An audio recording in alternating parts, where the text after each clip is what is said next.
क्या बदलाव की कोई सूरत कभी बनी है?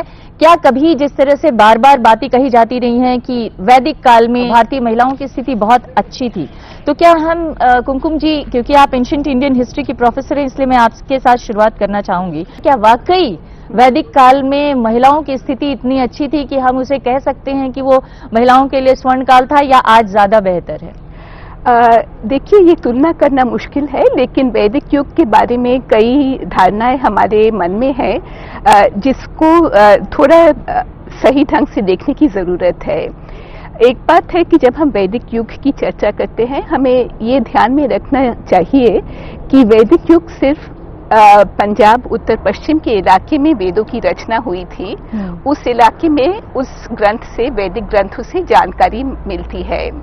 बाकी भारतवर्ष के आधुनिक इलाकों में क्या स्थिति थी, ये उस ग्रंथ के आधार पर कहना मुश्किल है।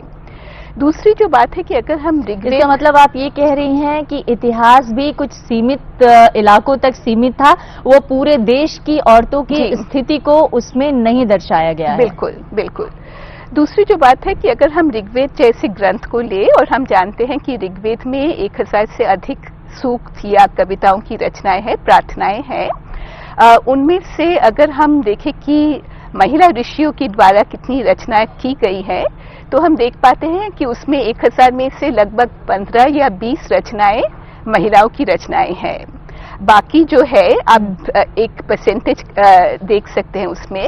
1000 में से अगर 15 या 20 महिलाओं की रचनाएं हैं, बाकी सारे पुरुष ऋषियों की रचना है, तो समानता की स्थिति नहीं थी।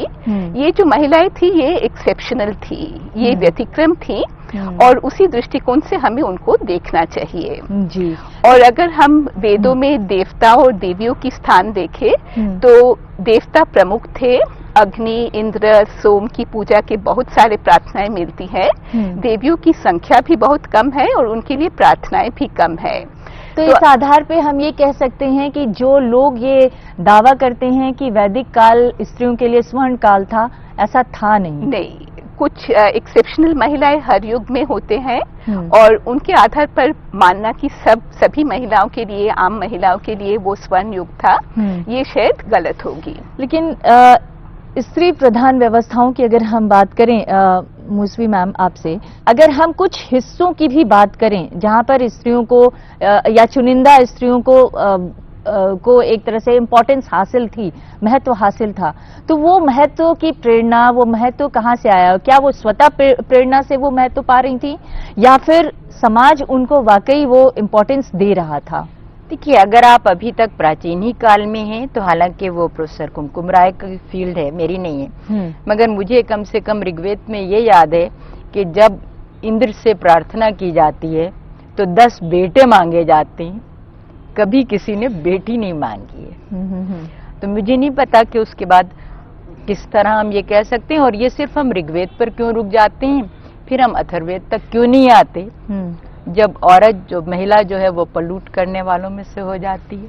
तो जो ये कहते हैं वैदिक काल में बहुत अच्छा था, तो वो चाहे जितने भी छोटे भाग में हो या बड़े भाग में हो, उसमें भी मुझे तो कभी ये नहीं नजर आता कि वो, मतलब आप ये कह रही हैं कि स्त्री के स्थिति के लिहाज से भारतीय इतिहास को कालखंडों में बांटा नहीं जा सकता, हर स्थिति में एक ही जैसी रही स्त्री, हर कालखंड में? मैं कहूंगी लगभग, क्योंकि जब तक ऋग्वेद से लेकर आगे तक, जब तक कोई धर्म मुझे ऐसा नहीं मिला है जिसमें औरत या महिला जो है वो पुरुषों के बराबर रखी गई। कोई धर्म नहीं, किसी एक धर्म का आप मुझे नाम बतला दें।